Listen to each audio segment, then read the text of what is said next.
Din păcate, în România există foarte multe prejudecăți, foarte mulți oameni care sunt cunoscători, îi vedeți peste tot pe Facebook, pe YouTube, pe TikTok mai ales. Din păcate, în ziua de azi, mașinile de genul acesta devin o raritate. Hai să vă arăt câteva chestii interesante și în spate și apoi să ne punem la drum. Și ăsta e un sistem pe care nu l-am mai văzut până acum. Giugiuc. Până acum pare că am spus numai lucruri bune despre mașina asta. Ziceți că sunt plătit de Renault, că nu știu ce, că nu știu cum. Da, chiar îmi place mașina. Și în practic e o mașină cu tracțiune față, cu tracțiune integrală și cu tracțiune spate, în funcție de cum folosești resursele. Dar aș și vrut un motor în 4 cilindri sub capotă, fix din motivul ăsta.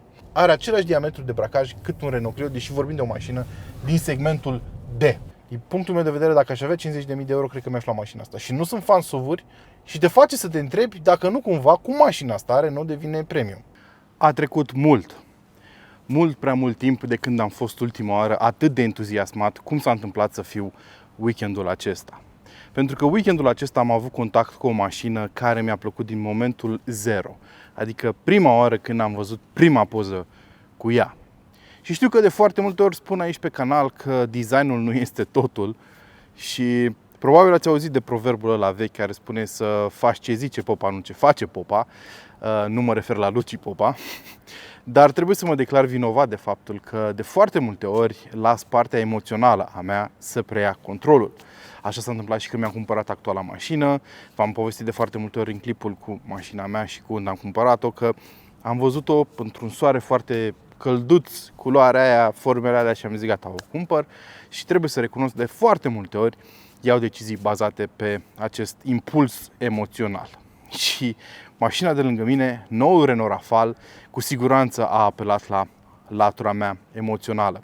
Da, este o mașină absolutamente superbă din punctul meu de vedere, care întoarce și frânge foarte multe priviri pe stradă și am observat oameni care se uită deznădăjduiți la ea pentru că nu le vine să creadă că în față și în spate avem sigla Renault. Din păcate, în România există foarte multe prejudecăți, foarte mulți oameni care sunt cunoscători, îi vedeți peste tot pe Facebook, pe YouTube, pe TikTok mai ales, care nu vor să cumpere un anumit tip de mașină dintr-o anumită țară sau de la un anumit producător pentru că au ei impresia, de fapt nu e impresie, e o credință foarte puternică rădăcinată în mintea lor că produsele de la firma aia nu ar fi de o anumită calitate și că doar o anumită țară, Germania, știe să facă mașini mișto.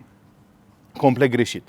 Și mașina de lângă mine mi-a demonstrat din plin că se pot face lucruri foarte bune dacă ai destul de mult curaj.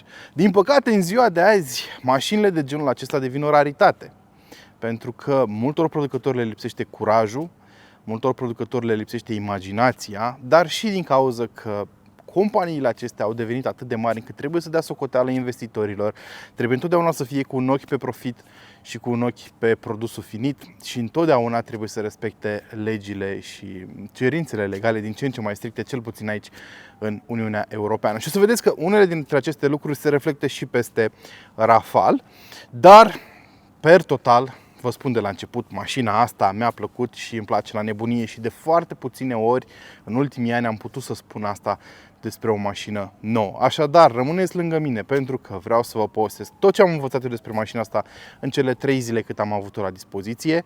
Și înainte să începem, nu uitați că puteți să vă cumpărați șapcă cu și despre mașini, puteți să intrați pe grupul nostru de WhatsApp, găsiți link în descrierea acestui clip către grupul nostru de WhatsApp. Sunt deja peste 100 de oameni acolo și discutăm foarte incins despre aceste mașini. O să aflați din timp util ce mașini urmează la test, că mai trimit poze pe acolo de la filmări.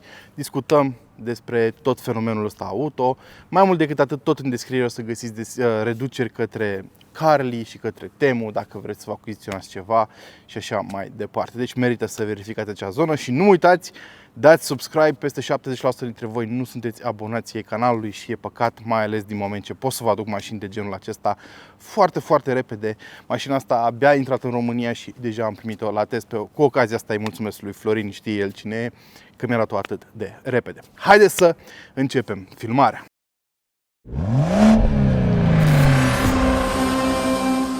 Probabil că pentru foarte mulți dintre voi mașina asta este în continuare o necunoscută sau pentru alții este deja o mașină pe care o cunoașteți foarte bine pentru că v-ați interesat foarte mult de ea. Pentru prima categorie o să vorbesc de aici încolo. Ce este Renault Rafale? Este flagship-ul SUV al celor de la Renault. Dacă vreți să vă gândiți cât mai simplu la cum arată gama Renault în acest moment, puteți să vă gândiți că mașina asta este înlocuitorul lui Koleos în gamă. Este un SUV de segment D, construit pe platforma CMF CD, adică aceeași platformă pe care o găsești și pe modele din segmentul C, cum ar fi Austral. Spre deosebire de Austral însă, aici accentul s-a pus pe alte elemente. Este o mașină mai mare, este o mașină mai scumpă, este o mașină mai impozantă și designul, cred eu, este ceea ce o să o vândă foarte, foarte mult. Pentru că, uitați-vă la ea, arată absolut superb. Este prima mașină desenată de la zero de noul șef de design al celor de la Renault, Gilles Vidal, care știți foarte bine unde a lucrat înainte și care are o viziune foarte reușită din punctul meu de vedere. Zona frontală a fost prefațată până acum de facelift-ul lui Captur, de facelift-ul lui Clio, pentru că avem câteva elemente familiare, dar în rest arată absolut nou, fresh. Îmi place foarte mult cum s-a descurcat pe partea de design noul șef de la Renault.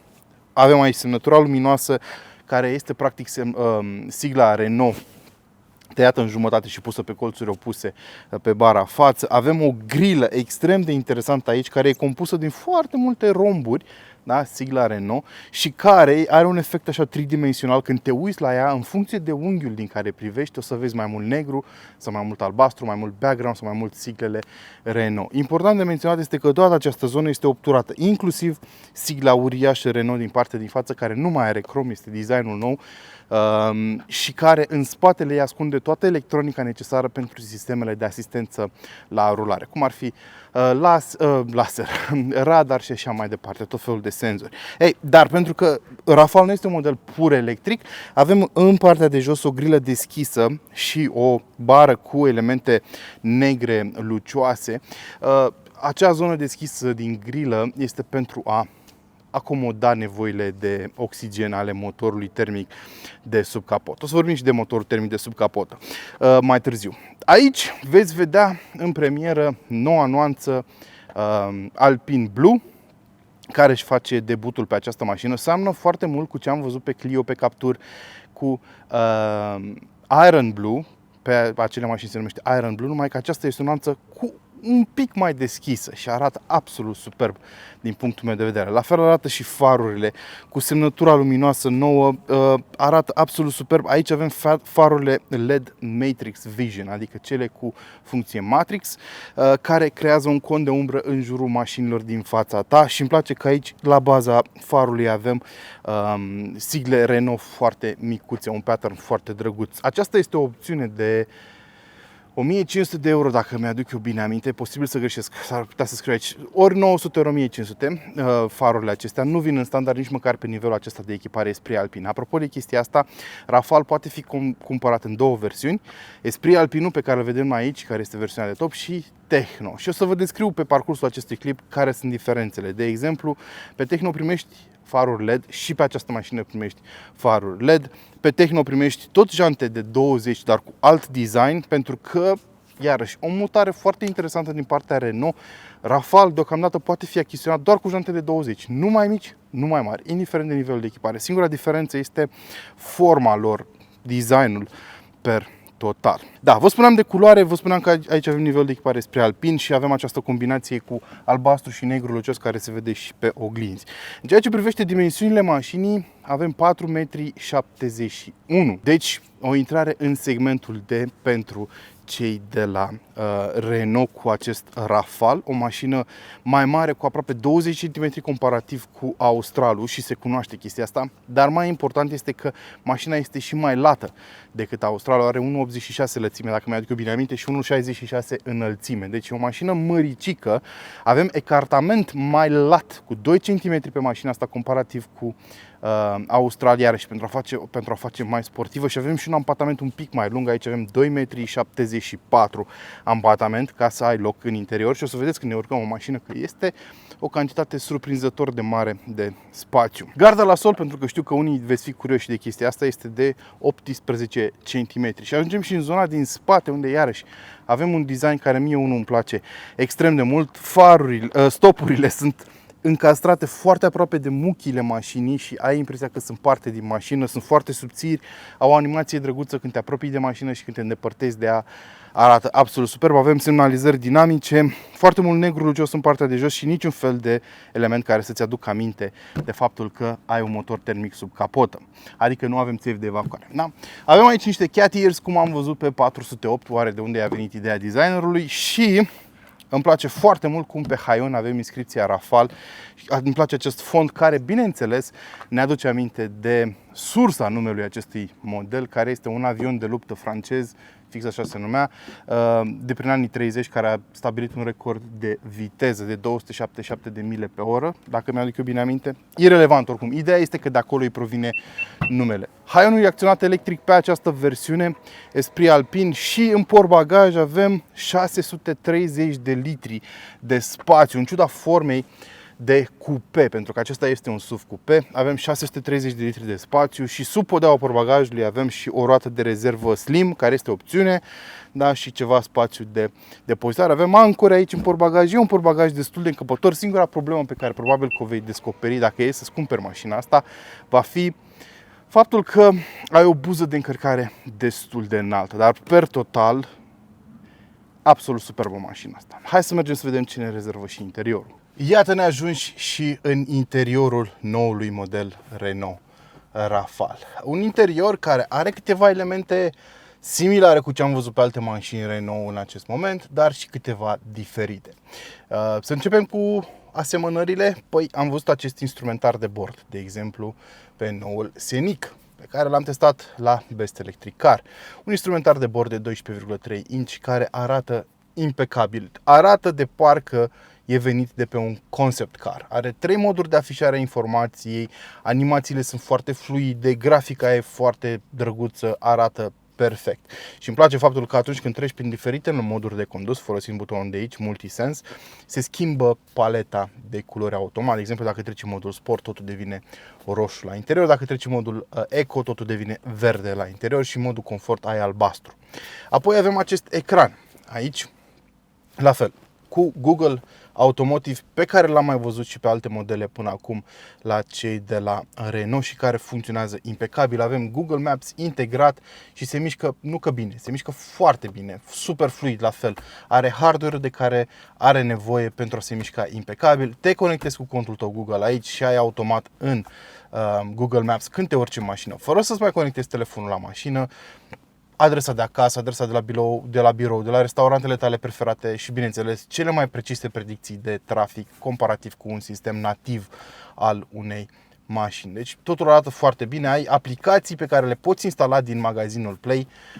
Eu nu sunt conectat pentru că nu vreau să-mi pun contul pe o mașină de presă, dar poți să te conectezi și te instalezi direct în mașină Waze, Spotify, asculți muzică direct din mașină, nu mai ai nevoie de telefon. Dar să spunem că ești utilizator de iPhone, niciun fel de problemă, ai Apple CarPlay integrat la fel.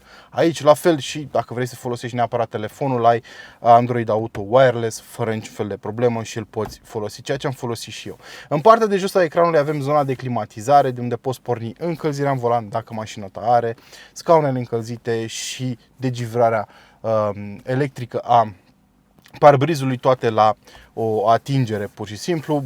Mai jos ai butoane fizice pentru majoritatea funcțiilor de la sistemul de climatizare, astfel încât să nu fie nevoie să-ți iei ochii de pe drum, iarăși un mare plus pentru cei de la Renault. Iar consola aceasta centrală am mai văzut-o de altfel în alte modele cu acest mâner care poate fi ajustat. Da? Aici în partea din față avem 2 porturi USB Type-C și 2 suporturi de pahare, iar aici avem un spațiu suplimentar de depozitare. Fix pe mijlocul mânerului avem un spațiu pentru încărcare wireless a dispozitivelor, nu numai a telefoanelor, da, și mi se pare foarte tare că acesta funcționează indiferent de poziția pe care vrei să o adopți tu pentru acest mâner, care pare să fie o manșă de avion. Dar funcția lui esențială este de a-ți susține mâna în momentul în care vrei să lucrezi undeva pe ecran, da? Pentru că știm foarte bine, când mergi cu mașina, dacă vrei să atingi ceva de pe o anumită zonă a ecranului, din cauza gropilor și așa mai departe, a ondulațiilor drumului, s-ar putea să nu poți să nimerești o anumită zonă. Ei, așa poți să ajungi cel puțin până pe la, nu știu, jumătatea ecranului foarte ușor la ceea ce ai tu nevoie. Ce aș mai vrea să menționez aici este faptul că tot acest interior este animal free. Mulți producători fac chestia asta pentru că se încearcă reducerea consumului de piele de origine animală, da? Deci tot ce vedeți aici în interior, pentru că avem pachetul Esprit Alpin, este animal free, adică avem scaune îmbrăcate în alcantara și piele sintetică, care, sincer, pentru 90% dintre oameni este o piele care seamănă foarte bine cu cea naturală, nu o să facă diferența. Ce mi se pare foarte interesant la scaunele astea, pe lângă faptul că sunt super confortabile, n-am ce să comentez pe partea asta, și că se simt foarte bine făcute.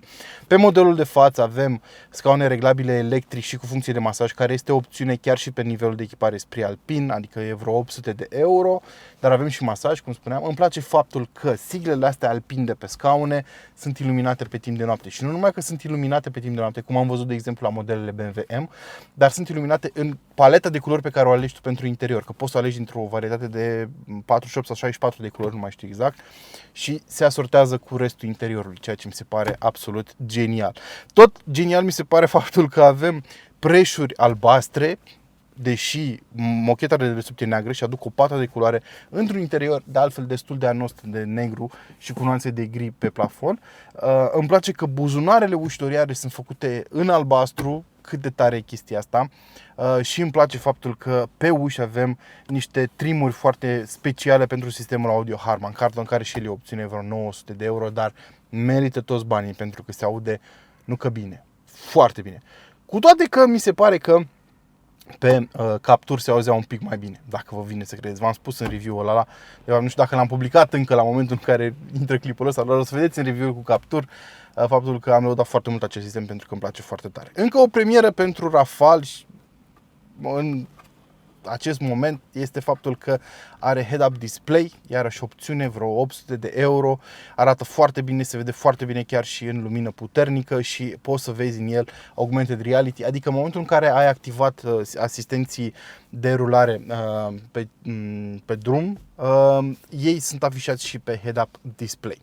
Adică îți arată când ești pe bandă, dacă ai mașină în față și așa mai departe. Absolut genial. Și îmi place cum au făcut bordul acesta, pentru că au pus toate ecranele jos și ai vizibilitate foarte bună de la volan. Deci nu ai ecranul care ți intră în câmpul vizual cum era pe Captur, de exemplu. Arată foarte bine. Aici avem o oglindă pentru pasagerii din spate. Dacă e să critic ceva, e faptul că avem foarte mult negru lucios la interior, dar materialele în mare sunt de calitate bună, da? Deci pe panoul ușii aici avem plastic moale, aici avem plastic moale, aici avem plastic ok, nu e foarte moale, torpedoul este amortizat, da? Avem căptușeală pe interior din material textil și foarte important, pe Rafale avem niște materiale noi folosite de cei de la Renault. De exemplu, aici avem schist.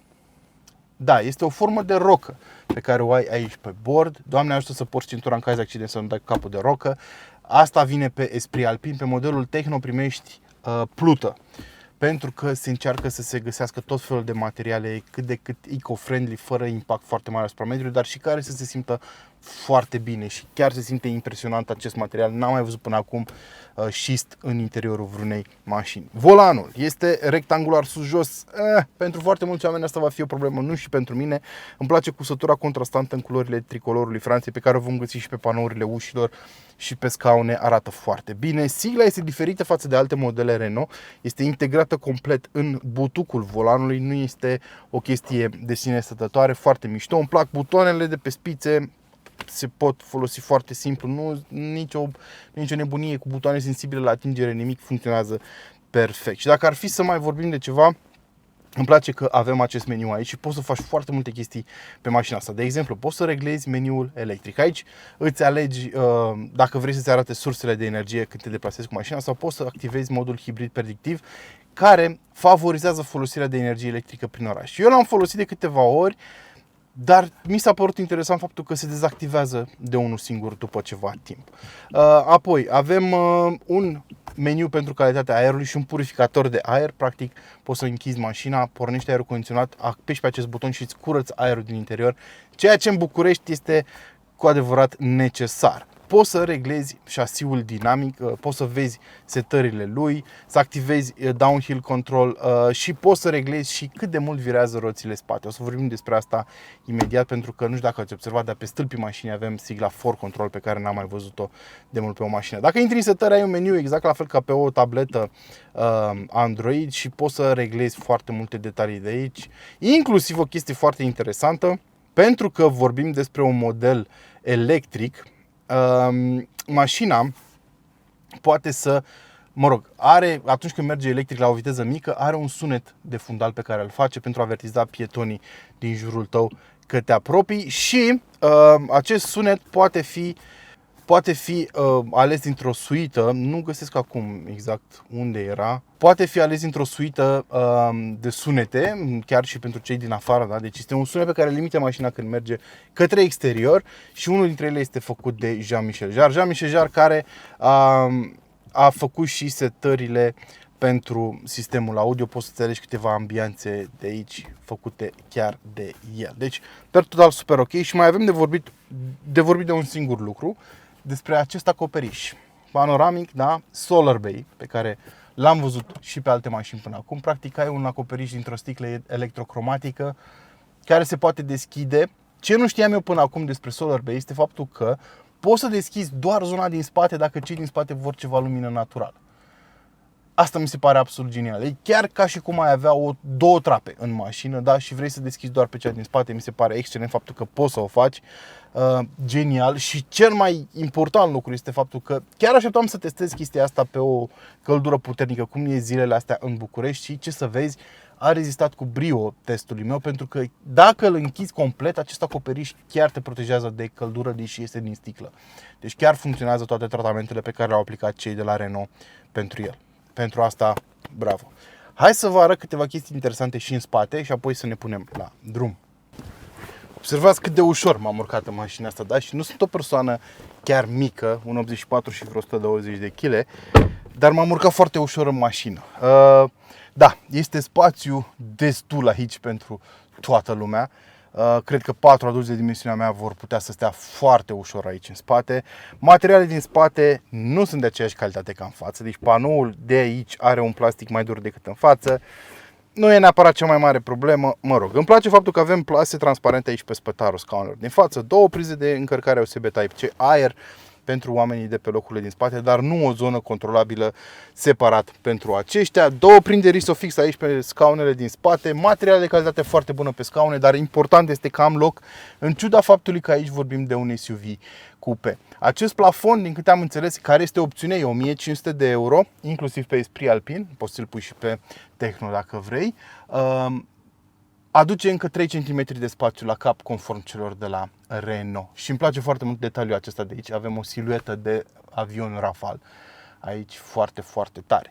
Dar cel mai mult îmi place că avem această cotieră absolutamente genială aici. Poate o să spuneți, bă, dar de ce ți se pare genială? În primul rând e foarte lată, foarte masivă. În al doilea rând știe să facă niște lucruri pe care nu le-am mai văzut pe nicio altă mașină. De exemplu, poți să o deschizi. Când o deschizi, ai acces la două porturi USB Type-C, două suporturi de pahare, nimic extraordinar până acum. Dar poate să te întrebi ce sunt chestiile astea. Păi, ați observat că avem două trepte, da? Poți să spui telefonul în aceste fante și poți să ți-l așezi astfel încât să vezi mai bine sau mai puțin bine la drumuri lungi. Deci poți să spui telefonul așa și să urmărești ceva pe el, da? Sau să faci live-uri în timp ce ești condus către următoarea ta întâlnire. Poți să ți-l pui orizontal, tot așa, în diagonală, să te uiți doar tu, sau poți să spui telefonul așa, să se uite și și pasagerul din dreapta la telefonul tău, sau dacă ai o tabletă, poți să pui o tabletă aici. Și ăsta e un sistem pe care nu l-am mai văzut până acum. Giugiuc arată faptul că producătorii țin pasul cu vremurile și știu că, din păcate, stăm din ce în ce mai mult timp pe telefoane în ziua de azi. Mă rog, nu pe telefoane, știți ce vreau să zic. Petrecem foarte mult timp cu ochii în ecran. Până acum pare că am spus numai lucruri bune despre mașina asta. Ziceți că sunt plătit de Renault, că nu știu ce, că nu știu cum. Bă, da, chiar îmi place mașina. Și acum încep să apară și lucrurile care îmi plac mai puțin. De exemplu, o chestie pe care am uitat să vă menționez când am filmat interiorul, podeaua în zona șoferului. Pentru oarește motiv, eu știu motivul, dar veți spune un pic mai încolo, podeaua nu este complet dreaptă, inclusiv aproape de șezut. Are un unghi și când vrei, eu de foarte multe ori la drum lung stau cu picioarele complet lipite de podea, da? Las cruise controlul să meargă, țin volanul și stau cu picioarele așa. Și acum, din cauza acestei forme a podelei, stau cu picioarele un pic așa. De ce se întâmplă chestia asta? Păi hai să trecem la motorizări. Pentru că pe Rafale ai la dispoziție doar două motorizări, care practic folosesc același motor termic, dar în două configurații diferite. Este vorba despre un motor de 1,2 litri în 3 cilindri. Îl știți deja, l-am testat și pe Dusterul nou. Un motor de generație nouă îl găsești și pe Austral. De altfel, această combinație pe care o testăm noi astăzi, 1.2.200 de cai, o găsești și pe Austral și am mai testat-o și v-am și prezentat-o pe Austral aici pe canal. Deci, 1.2, 3 cilindri, funcționează după ciclu Miller, turbină cu geometrie variabilă, distribuție pe lanț. Asta așa pe scurt ca să știți despre el. E un motor pe care l-am mai văzut și l-am mai explicat. Acesta, în această configurație, este ajutat și de un motor electric propulsor de aproximativ 70 de cai și aceste două motoare, la rândul lor, transmit puterea prin intermediul unei cutii de viteze multimodale, despre care iarăși am mai povestit aici pe canal, care poate combina cele 4 trepte pentru motorul termic și cele 2 trepte pentru motorul electric în undeva la 15 trepte. E un setup deja destul de bine cunoscut, v-am spus, îl găsiți și pe Dacia, dar cu alt motor termic sub capotă și un setup de ajuns pentru mașina asta astfel încât să se miște decent. Face 100 undeva în 8,9 secunde, e ok. 100 nu este atât de impresionantă, dar îmi plac foarte mult reprizele acestei mașini odată ce te-ai pus în mișcare. De exemplu, de la 80 la 140 de km pe oră este foarte vioaie mașina. Asta este prima motorizare. A doua motorizare este practic aceeași, numai că mai are un motor electric pe puntea spate, 300 de cai în total și o baterie în podea, pentru că este un model plug-in hybrid. Urmează să-l testăm și pe acesta când o să apară.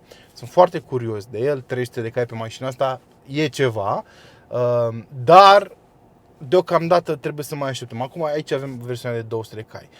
Acea versiune de 300 de cai va fi disponibilă într-un sistem pe care l-am mai văzut și pe alte mașini. Practic e o mașină cu tracțiune față, cu tracțiune integrală și cu tracțiune spate, în funcție de cum folosești resursele mașinii. De exemplu, când vei merge pur electric, vei folosi doar motorul electric de pe puntea spate, vei avea o mașină cu tracțiune spate.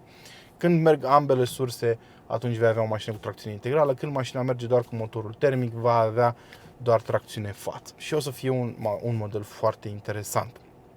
De asta, cred eu că avem această umflătură în podea, pentru că în podea vom avea bateria pentru modelul plug-in hybrid și, bineînțeles, mașinile au practic foarte multe componente în comun, chiar dacă au motorizări diferite, inclusiv tot planșeul de sub noi. Mă rog, cam astea sunt motorizările disponibile. Și acum vor veni unii să spună bă, oameni buni, pentru mașina asta este de ajuns. Mie îmi place foarte mult cum se mișcă. În oraș oricum vei merge foarte mult timp pur electric, deci nu o să ai niciun fel de intervenție din partea motorului termic, dar iarăși încă o critică aici. Ideea e în felul următor. Știți foarte bine, eu n-am nicio problemă cu motoarele în 3 cilindri în general. Sunt multe motoare în 3 cilindri foarte mișto, care își fac treaba foarte bine, cu costuri reduse, cu combustibil redus și așa mai departe. Inclusiv motorul ăsta este foarte ok, așa cum este el gândit și făcut, dar când ai o mașină cu un tren de rulare hibrid, cum este acesta, și tu mergi mare parte din timp pur electric și nu simți niciun fel de vibrații, niciun fel de sunet, în momentul în care îți pornește motorul termic, ești practic un pic trezit la realitate. El nu se aude foarte puternic în habitaclu, mașina e foarte bine izolată fonic, dar când pornește simți niște vibrații în caroserie. Niște vibrații care nu sunt în mod necesar plăcute din cauza lipsei de echilibru inerente a motoarelor în 3 cilindri. Aș fi vrut, nu neapărat mai multă putere, dar aș fi vrut un motor în 4 cilindri sub capotă, fix din motivul ăsta. Pentru că dacă ar fi fost în 4 sau în 6 cilindri, putea să fie și de 1-2, dar în 4 cilindri, astfel încât, nu știu, cilindrile 300 de cm3. Ok. Astfel încât în momentul în care pornește acel motor termic să nu simți acele vibrații neplăcute. Da? Din punctul ăsta de vedere, sistemul e-Tech pe care îl găsim pe Clio, pe Jogger, pe Duster, care folosește motorul de 1.6 în 4 cilindri, e mai rafinat decât acesta. Chiar dacă are mai puțină putere, pentru că are motor în 4 cilindri sub capot.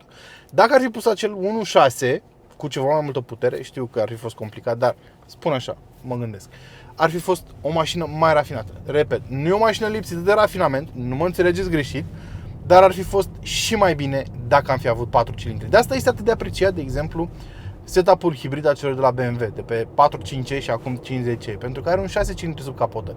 Și trecerea de pe termic pe electric sau pornirea motorului termic este atât de lină și atât de rafinată, încât nu te deranjează și nu o simți. Eu concep mașina ca și cum ar fi o mașină electrică non-stop, super rafinată, super liniștită și liniară în modul în care îți livrează resursele. Și mașina asta livrează resursele liniar, dar se simte vibrația aia. Atâta tot. Asta e cam singura critică pe care o am. În rest, se mișcă foarte bine.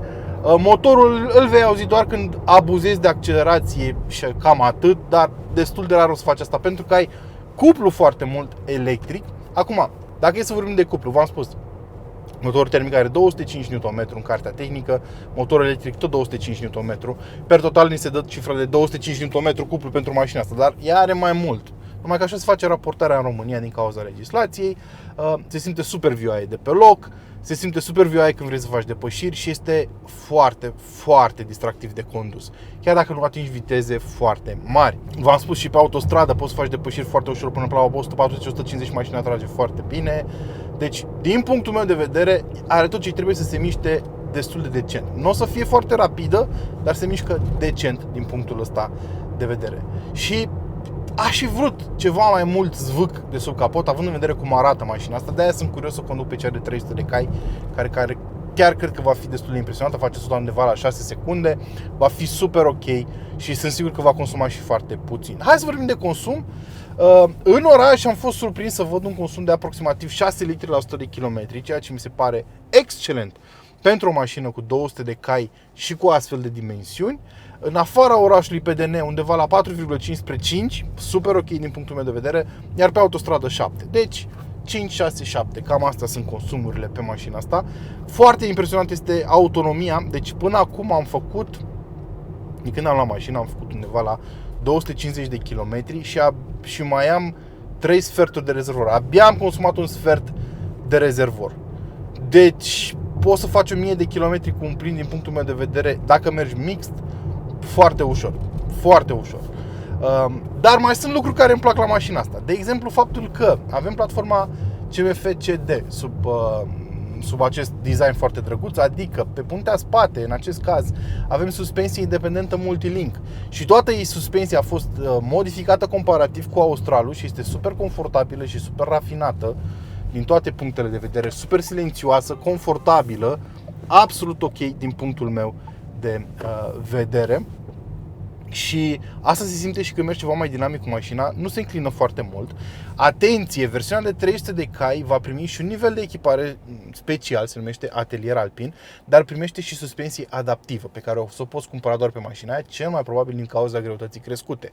Mașina asta are undeva la 1600 și ceva de kilograme, mi se pare super ok pentru dimensiunea aia, nu mi se pare grea deloc și nu se simte grea. Iar mare parte din credit aici se duce către sistemul For Control, pentru că pe mașina asta avem direcție integrală. Asta înseamnă For Control, înseamnă că și roțile de pe puntea spate vor vira, cât până la 5 grade, în funcție de viteză.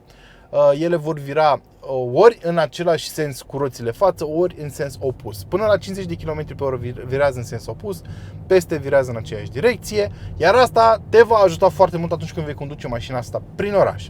Pentru că diametrul de bracaj cu For Control este redus la 10,5 metri. Știți ce altă mașină mai are același diametru de bracaj?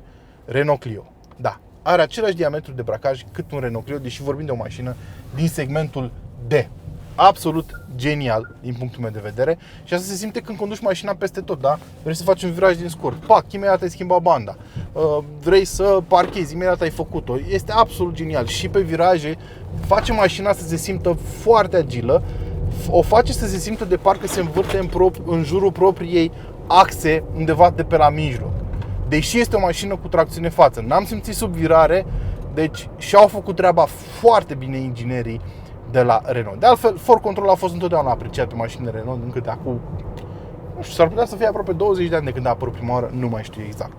Da, absolut genial și din punctul ăsta de vedere, suspensia se descurcă foarte bine, silențioasă, rafinată, inclusiv pe aceste jante de 20. Am înțeles că pe Atelier Alpin, pe versiunea de 300 de cai, o să avem și jante pe 21. Așteptăm să o testăm, să vedem cum se descurcă. Dar per total, foarte puține lucruri de criticat la mașina asta. Și izolarea fonică este foarte bună. Deci, nu știu, simt că am lăudat-o un pic prea mult. Dar chiar nu am chestii pe care să le critic. Ok, am spus de motorizare, mi-ar fi plăcut un 4 cilindri sub capotă. Dar până la urmă, astea sunt vremurile în care trăim. Trebuie să se respecte și niște normative pe partea de emisii, cum vă spuneam la începutul clipului. Și acum o să trecem și la altă parte care probabil nu o să vă placă. Prețul. Prețurile în România încep de la 39.900 de euro pentru versiunea Techno și ajung la 44.000 de euro pentru versiunea Esprit prin prețuri de pornire. Mașina pe care o vedeți aici fiind de echipare completă, cu Solar Bay de 1.500 de euro, cu... Ia să-l deschidem, că suntem la umbră, să aducem un pic de lumină să se vadă mai bine pe cameră. Cu Solar Bay, cu Harman Kardon, cu sistemele de asistență la rulare și așa mai departe. Este o mașină complet echipată, cum vă spuneam, 50.000 de euro fără vreo 80, 49.900 și ceva de euro. Da, se încadrează la niște bonusuri cu RAB, la nu știu ce, dar din punctul meu de vedere, dacă aș avea 50.000 de euro, cred că mi-aș lua mașina asta. Și nu sunt fan SUV-uri, dar îmi place atât de mult. Nu știu de ce. Îmi place foarte mult cum arată, îmi place cum se conduce, cum se simte super calitativ și te face să te întrebi dacă nu cumva cum mașina asta Renault devine premium. Pentru că nu e o întrebare absurdă. Având în vedere ce am experimentat pe mașina asta, nu e deloc o întrebare absurdă dacă Renault a devenit un producător premium. Cu siguranță țintește mașini premium mașina asta. Țintește, de exemplu, X2 sau X4.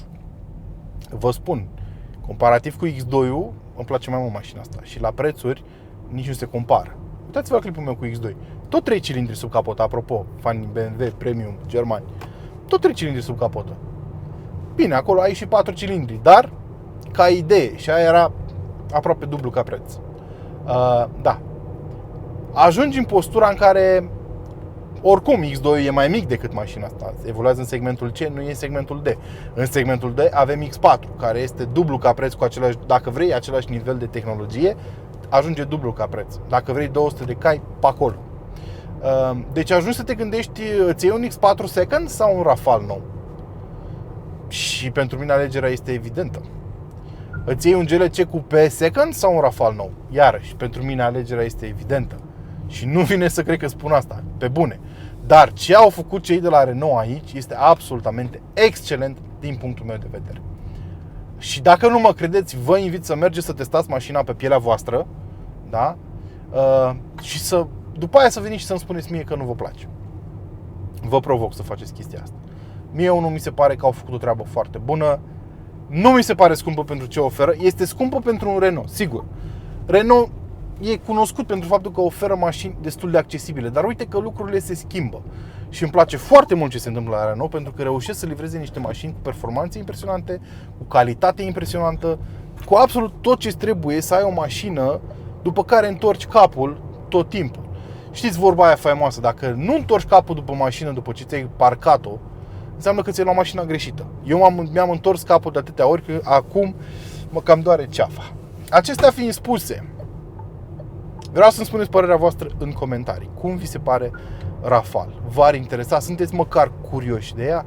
Dacă da, spuneți-mi ce alte curiozități aveți și nu le-am atins eu în acest review. Până data viitoare, bineînțeles, nu uitați de like, share, subscribe și, bineînțeles, nu uitați să vă hrăniți pasiunile. Ciao!